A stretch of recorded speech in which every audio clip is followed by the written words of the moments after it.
प्रिय छात्रों, नमो नमः। आज के इस वीडियो में माहेश्वर सूत्रों की उत्पत्ति और प्रत्याहार बनाने की विधि के बारे में बताया जा रहा है। तो पता है कि माहेश्वर सूत्र 14 होते हैं और उन 14 माहेश्वर सूत्रों से ही प्रत्याहार बनाए जाते हैं। प्रत्याहार 42 होते हैं, लेकिन प्रयोग में कुछ ही प्रत्याहार लाए जाते हैं। प्रत्याहार बनाने के लिए जैसे अक प्रत्याहार बनाना है तो अक प्रत्याहार में आ ई उ री आदि वर्ण आते हैं। तो अक प्रत्याहार बनाने के लिए इन दो सूत्रों का प्रयोग किया गया है, आ ई उ और री क्या। इसमें से दोनों सूत्रों में से जो वर्ण लिए गए हैं आ ई उ री और री, देखिए इसमें से ड़ा और का इन दो वर्णों को नहीं लिया गया है। तो प्रत्याहार बनाते समय किसी भी सूत्र का अंतिम वर्ण नहीं लिया जाता है, क्योंकि अंतिम वर्ण हलंत होता है और हलंत वर्ण प्रत्याहार के प्रयोग में नहीं लाया जाता है। तो आगे आपको जो वीडियो दिखाया जा रहा है उसमें यही बात बताई जा रही है। तो सबसे पहले माहेश्वर सूत्र। माहेश्वर सूत्रों की उत्पत्ति भगवान शंकर के द्वारा किए गए तांडव नृत्य से मानी गई है। शिवजी ने 14 बार डमरू बजाया और उससे जो ध्वनि निकली थी उसी को माहेश्वर सूत्र का नाम दे दिया गया, जैसा कि श्लोक में भी बताया गया है।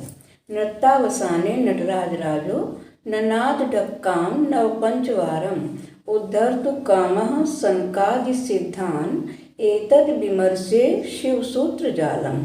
अर्थात नृत्य करने के समय या नृत्य समाप्त होने पर शंकर जी ने सनकादि ऋषियों की सिद्धि और कामना की उद्धार पूर्ति के लिए 9 और 5 बराबर 14 बार डमरू बजाया।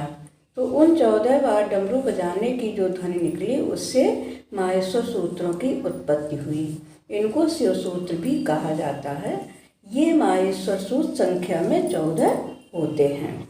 तो माहेश्वर सूत्रों की संख्या 14 है, जो इस प्रकार है।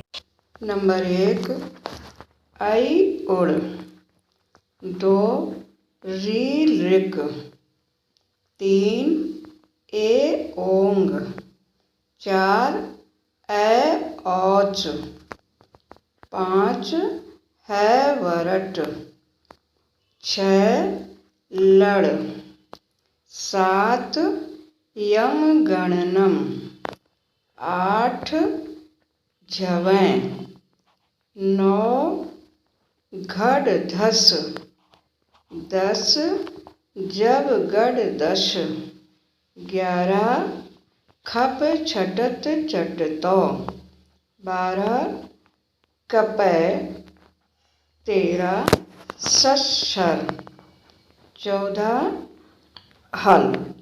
तो छात्रों, ये 14 माहेश्वर सूत्र होते हैं और इन्हीं माहेश्वर सूत्रों से प्रत्याहार का निर्माण किया जाता है। तो प्रत्याहार क्या है, इसको भी संक्षेप में जान लेते हैं। प्रत्याहार एक संक्षिप्त रूप है जिसमें कई वर्णों को मिलाकर एक शब्द बना दिया जाता है। ज़्यादातर ये शब्द 2 अक्षर से ही मिलकर बनते हैं। पाणिनि के व्याकरण में 42 प्रत्याहार बनाए जाते हैं या बनते हैं, जो आपके सामने हैं। लेकिन इन 42 प्रत्याहारों का प्रयोग बहुत कम होता है। आप लोगों के लिए या आमतौर पर जो प्रयोग आने वाले प्रत्याहार हैं वो कुछ ही हैं और उनका प्रयोग व्याकरण में ज़्यादातर किया जाता है। तो वो प्रयोग में आने वाले प्रत्याहार निम्नलिखित हैं। नंबर 1 अक प्रत्याहार, जिसमें अ ई उ री आदि वर्ण आते हैं। इक प्रत्याहार में ई उ री आदि वर्ण आते हैं। यड़ प्रत्याहार या व र ल आदि वर्ण आते हैं। अच प्रत्याहार अ ई उ री ए ओ आदि वर्ण आते हैं। एन प्रत्याहार में ए ओ, एच में ए ओ ए औच, जश में जब गड दा। तो आज के वीडियो में आपने प्रत्याहार बनाना सीखा। आगे के वीडियो में भी हम आपको इसी तरह का बताते रहेंगे। तब तक के लिए धन्यवाद।